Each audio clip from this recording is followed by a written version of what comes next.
Regina, Mater misericordiae, vita dulcedo, estes nostra salve.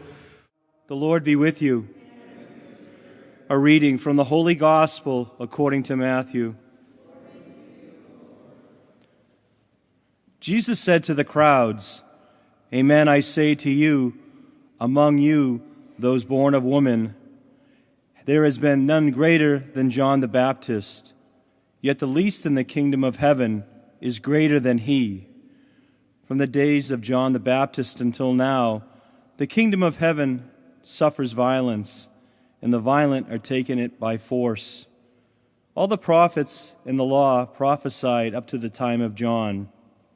And if you are willing to accept it, he is Elijah, the one who is to come. Whoever has ears ought to hear." The Gospel of the Lord. This morning we celebrate the feast of St. John of the Cross.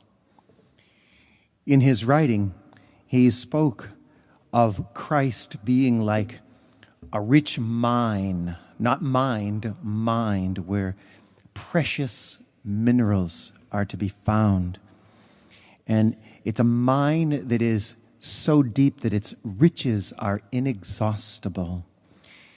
However, he says, the soul cannot enter into these treasures nor attain them unless it first crosses into and enters the thicket of suffering, enduring interior and exterior labors, and unless it first receives from God very many blessings in the intellect and in the senses, and has undergone long spiritual training.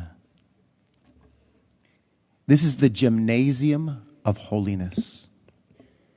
That's what it is. And the Gospel of Matthew tells us that we have to be holy.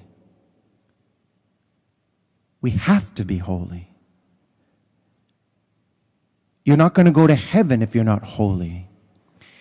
And if we don't enter into this thicket of suffering now, then we're going to have to do it in purgatory. But it's going to happen if you want to get to heaven. Now, before you get too discouraged, this is what Jesus is talking about when he says the kingdom of heaven suffers violence. What he means by that is it's going to hurt like a hard workout. No pain, no gain. It hurts to say, that's wrong and I can't do it anymore. It hurts for an alcoholic to say, I'm never going to touch another drink again. It's painful.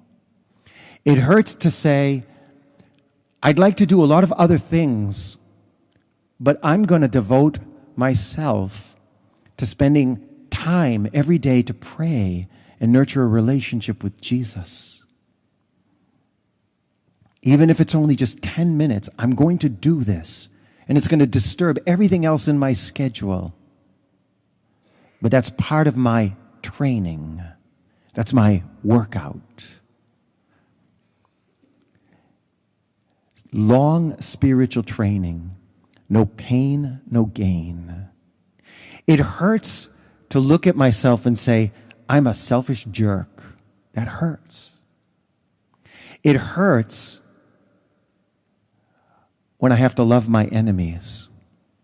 It hurts when somebody really aggravates me, and I finally come to the point where I go beyond keeping it internal so I don't say anything, to the point where internally I say to myself, I had the privilege of offering a little sacrifice today. It hurts to get to that point, but it's the path of holiness that St. John of the Cross is speaking of. This can be nurtured only, however, through a deep and personal relationship with Jesus, where we come to know him more deeply in prayer, in the sacraments. Oh, how blessed you are at Holy Family to have Mass every day, to come to know the love and the mercy and the power of Christ more deeply with every Holy Communion.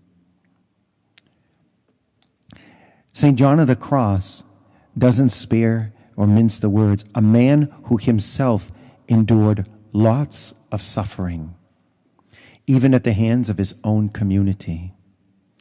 And at the same time, in a dark jail cell, after being even tortured and suffering immensely, he wrote some of his most profound spiritual writing.